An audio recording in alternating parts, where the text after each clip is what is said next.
Hey guys, so this episode of Sparring Narration, I'm going to be focusing on escaping a triangle choke as your opponent's trying to get it on you. I'm going to talk about my defense, and then we're going to start the video over, and I'm going to talk about some of the adjustments that my opponent could have made in order to really sink that triangle in. I'm rolling here. This is probably like the fifth or sixth round. It's one of our white belts. He's got a ton of potential. The kid's excellent. He's very scrappy, always going for submissions. Just a tough, good match for anybody to really train with.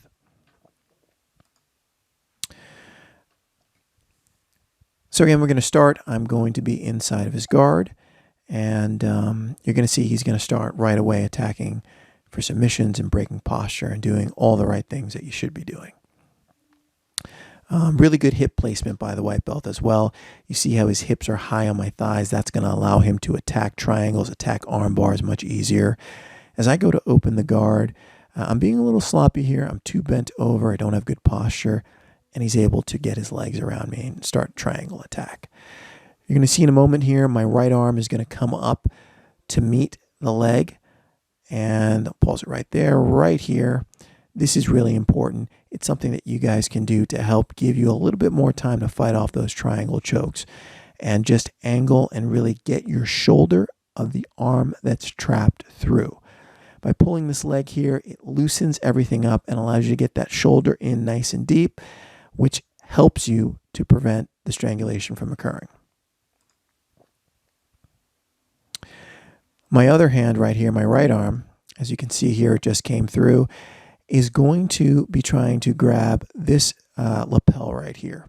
Once I have that lapel, I like to put a lot of pressure by bringing his lower hips off the ground and putting as much of my body weight into his trachea or his jawline as possible. What this does is it makes him open his legs up, and it just makes it really difficult for your opponent. It makes life hell that they have to fight that off. So then it becomes, do I want to have my trachea crushed, or do I maybe want to open up my legs a little bit and try to adjust? And I'm betting that most people are going to say, let me open up my legs a little bit. And the moment that they open up their legs a little bit, that's when you want to be moving to get to a better position and escape. You're going to see here the idea being right there, forearm in the neck. I want to keep him postured up. I want his lower back off the ground in order to not allow him to get comfortable. I want to keep him stacked high on his shoulders here. He's pulling me in with his legs, and we'll get to in a little bit as to why that was good, but there's adjustments that he has to make to it.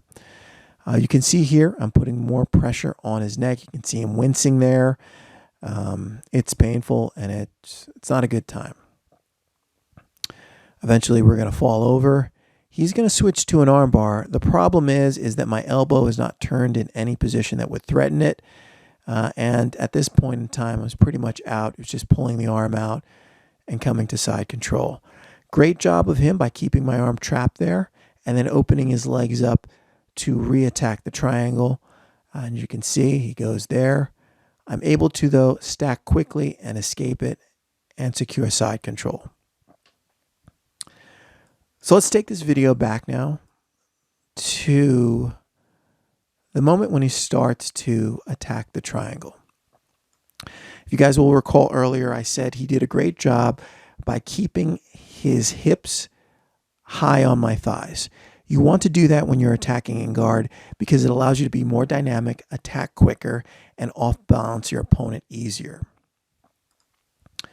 So let's watch. He's got his hips in the right place that they should be, and he's going to be attacking with the triangle right here.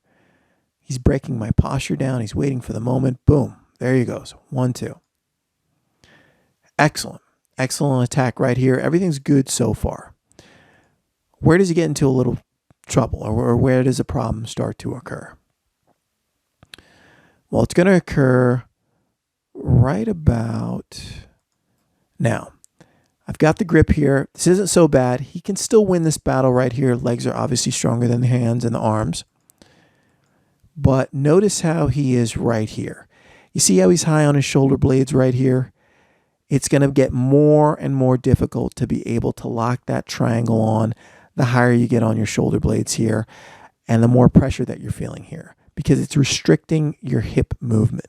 It's not allowing you to move. What he should be doing is walking his shoulders back so it relieves some of the pressure and allows him to get a better angle at which he can then lock on the triangle. Now there he does. He moved his shoulders back a little bit and he's trying to adjust. Now the other thing right here is he's trying to move my left arm across in order to be able to then latch on and put maybe this right leg on my hip and angle out to close the triangle. Problem is I'm not letting him do that by grabbing here. And the other problem is, again, I've squashed his, I moved him high up on his shoulder blades, which is just making everything a lot more difficult. What he could be doing, what I think he should be doing is really moving his shoulders back, angling off back, angling off in this direction right here. Moving in this direction so it lines up and it gives him a great angle of attack. Now, he just adjusted his legs, but you see if he had this angle back over here and if his body was in this area and he had adjusted his legs, he could have then used this leg right here to bring this arm across and to lock the triangle.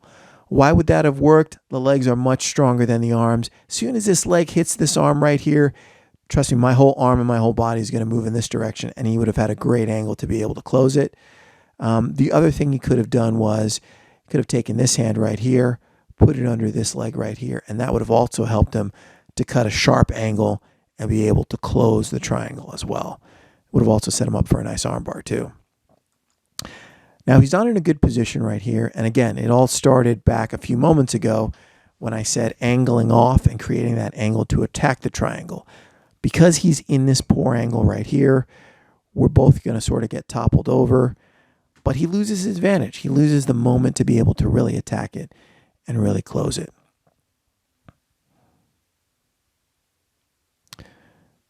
Let's keep going here. Again, he's more occupied with relieving the throat pressure than he is with locking up the triangle. And it all started back with not having that correct angle and correct posture. So we'll pause it right here. This is a pretty cool position. He could have gotten an armbar right here. It's a little bit more advanced though. It requires a good amount of feel in this position to understand where my elbow is relative to where your hips are.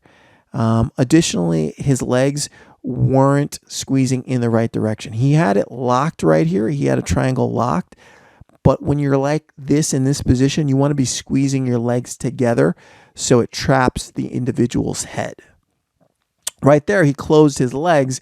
He's locking it, but he's not squeezing it. That's why I'm able to easily just put my hand right here and just come right on top. Now, he's doing a good job right here. He's immediately trying to push this shoulder back and bring this leg over. I thought this was a really good sequence for him. And he's just waiting for my head to come up. Perfect. Excellent. Only issue, needs to be more angled off. He's too right on top of me. We're too lined up. So it's not going to be able to close that triangle. It's going to see here, boom, just pop right on out. And I'm able to get side control and escape. So submission's called the triangle for a reason. You've got to be at an angle, be at the correct angle. You can't let your opponent stack you if you're the guy who's attacking it. Because if you get stacked, you're not going to be able to react to it, to close it, or to even chain onto other moves. For the guy who's stuck in the triangle, try to crowd your opponent. Get their lower body off the ground, get them high on their shoulders. Put your forearm in their trachea or across their neck. Even bring your knee in and get it across their neck, but keep them crunched up as much as possible until you have that moment to where you can pop your head out and get yourself free. So guys, that was it for this episode. Please like the video and subscribe, and I'll keep bringing you guys more of these videos. Take care.